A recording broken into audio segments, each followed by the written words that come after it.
नेता तैयार होगा। सुबह उठते कहीं बम की धमकी मिलती, कहीं दंगे की। ये अमृत काल है सर, यह धमकी काल है कि भारत में आज भी घोड़ी चढ़नी बैठते होती है। सर क्या दलितों को यहाँ भी बोलने का नहीं? सर अगर सबको 4 मिनट दे दो, ये भेदभाव नहीं चलेगा दलितों के साथ। Time is 4 minute, don't waste. भाई सर आप क्या करोगे? सबको 4 मिनट दिए तो आप मना करो, मैं बंद कर देता हूँ इसको। क्या दलितों सबसे आखिरी में नंबर मिलेगा, बोलने का मौका मिलेगा? क्या मजाक कर रहे हैं सर आप? No, ये all independent people are having only 4 minutes. You take. Sir independent मैं अपनी पार्टी का मेंबर हूँ सर, और जीत के आया हूँ सर, किसी की दया में नहीं आया। मूछे रखने पर हत्या होती है, महिलाओं पे, छोटे मासूम बच्चों पर रेप हिंसा होती है। एनसीआरबी का डाटा देकर डर लगेगा। यही 1 किलोमीटर में संविधान को जला गया, और महाराष्ट्र के परभनी में अभी भी संविधान को नष्ट किया गया। मिरान हैदर, खालिद सैफी, उमर खालिद खान, सिफा खान, गुलफ्शा फातिमा और आजम खान साहब राजनीतिक विरोध में बंद है। 75 साल की गौरव यात्रा में हम एक सभ्य समाज नहीं बना पाए, इसलिए जाति आधार पर SC ST OBC के बच्चों को प्राइमरी स्कूल से लेकर उच्च संस्थानों में भेदभाव किया जाता है। सरकार निरंकुश होगी, कोई बुलडोजर से कार्रवाई करता है। यहाँ बैठे SC और OBC के मेंबर से कह रहा हूँ सर, उनको सामाजिक जिम्मेदारी का ध्यान भी रखना चाहिए। पार्टी के प्रति वफादारी के साथ साथ अपने वर्गों के प्रति ईमानदारी भी रखनी चाहिए। ईमानदारी नहीं होगी तो इन वर्गों का भला नहीं हो सकता, और हमें बहुत सरकारों से उम्मीद नहीं है। बहुत श्री चंद्रशेखर आजाद, धन्यवाद सभापति जी। आज हम संविधान की गौरवशाली यात्रा पे जो 75 साल की बात कर रहे हैं, ये इनका काम है। धन्यवाद सभापति जी। आगे सर, आगे।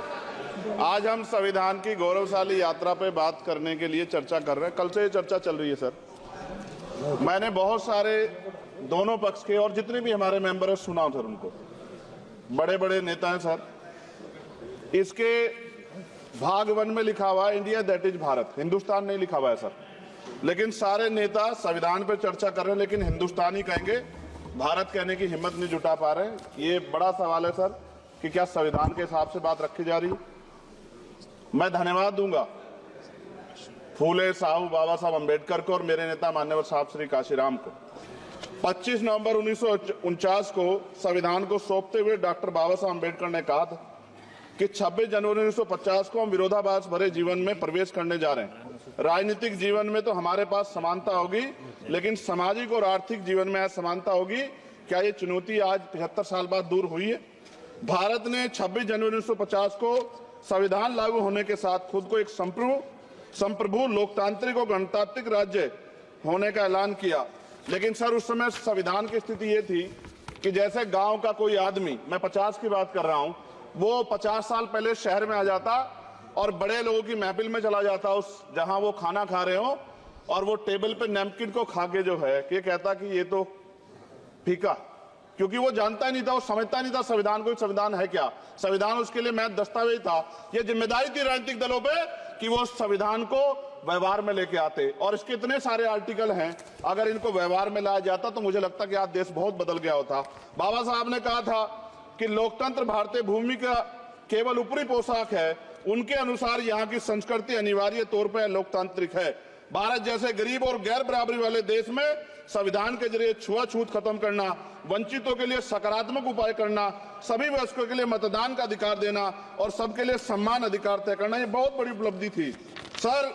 ये संविधान है कि आप वहां बैठे हैं और मैं यहाँ खड़ा होकर अपनी बात रख रहा हूं, और इस देश में आदिवासी महिला के तौर पे जो है राष्ट्रपति बनी है, और प्राइम मिनिस्टर तो नहीं बना, लेकिन शेड्यूल कास्ट के बड़े नेताओं को भी जो है राष्ट्रपति बनने का मौका मिला। इस संविधान की देन, अगर वोट हम पे नहीं होता तो शायद अमीर और जो राजा महाराजा खुद को मानते हैं हमारी गलियों तक नहीं आ पाते, हमारे हाल नहीं जान पाते।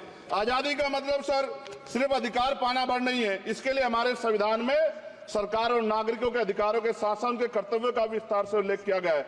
बाबा साहब ने संविधान सभा में दिए गए भाषण में कहा था कि स्वतंत्रता आनंद का विषय है, पर अब हमें अपनी जिम्मेदारियों पर भी ध्यान देना होगा। संविधान ने सुनिश्चित किया कि रानी के पेट से राजा जन्म नहीं लेगा, वोट से नेता तैयार होगा। आर्थिक बराबरी के लिए सरकार क्या कर रही है? गरीब और गरीब हो रहा है और अमीर और अमीर हो रहा है। सुबह उठते कहीं बम की धमकी मिलती, कहीं दंगे की। ये अमृत काल है सर, यह धमकी काल है। कितना बढ़ रहा है आर्टिकल 15 सर। भारत में आज भी घोड़ी चढ़नी बैठते होती है। Please sir conclude. क्या दलितों को यहाँ भी 4 बोलने minutes. की 4 नहीं, minutes. Sir, You conclude. I will give 1 minute. आप 1 minute. तय 1 कर लो minute. सर, अगर सबको 4 मिनट दे तो मुझे दे दो। Finish in 1 नहीं सर, minute. ये भेदभाव नहीं चलेगा दलितों के साथ। Allotted time is 4 minutes. Don't waste. भाई Please. भाई सर, Take 1 आप तय minute. करो, अगर सबको 4 मिनट दिए तो Take 1 minute. आप मना करो, मैं बंद कर देता हूँ उसको। क्या दलितों को सबसे आखिरी में नंबर मिलेगा और बोलने का मौका All मिलेगा? individuals are having क्या only- मजाक कर रहे हैं सर आप? No, no. All independent people are having only 4 minutes. You take. Sir 1 minute. Independent No में problem. अपनी पार्टी का मेंबर हूँ सर, और जीत के आया हूँ सर, किसी के दया में नहीं आया। Take 1 minute and finish. Sir कल भी बोले तो एक दलीय पार्टी के लोग, आप मौका दो सर। मूछे रखने पर हत्या होती है, महिलाओं पे, छोटे मासूम बच्चों पर रेप हिंसा होती है। एनसीआरबी का डाटा देकर डर लगेगा।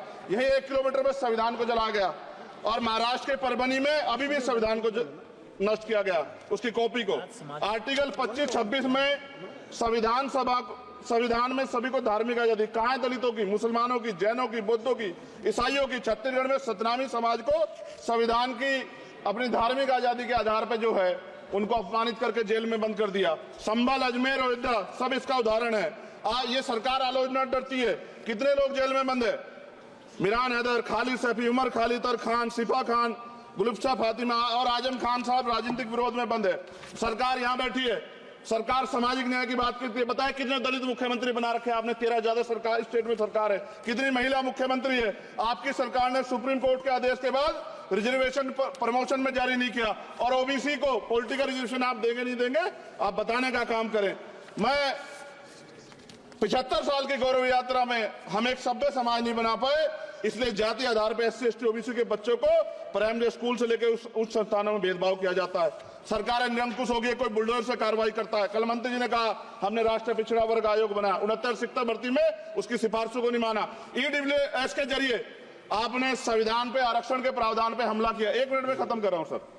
संविधान सर, न्यायपालिका में आर्टिकल 124 ये कहता है सर, ये अधिकार जो है। Sunday sir, please conclude. Sir 1 minute में Please, please conclude. संविधान में न्यायाधीशों की नियुक्ति का अधिकार राष्ट्रपति के द्वारा होना चाहिए, अभी तक नहीं हो रही है।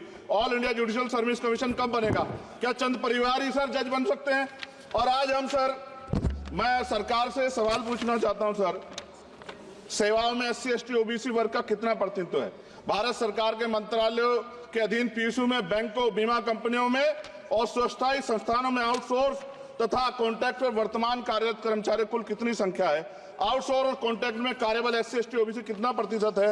निजी क्षेत्रों में कार्यरत कर्मचारी, उनके SC ST OBC की वर्ग लाभ। सर खत्म कर, लास्ट पॉइंट सर, मैं फिर स्पष्ट तौर पर कह रहा हूं सर, यहां बैठे SC और OBC के मेंबर से कह रहा हूं सर, उनको सामाजिक जिम्मेदारी का ध्यान भी रखना चाहिए। पार्टी के प्रति वफादारी के साथ साथ अपने वर्गों के प्रति ईमानदारी भी रखनी चाहिए। ईमानदारी नहीं होगी तो इन वर्गों का भला नहीं हो सकता, और हमें बहुत सरकारों से उम्मीद नहीं है। बहुत बहुत धन्यवाद।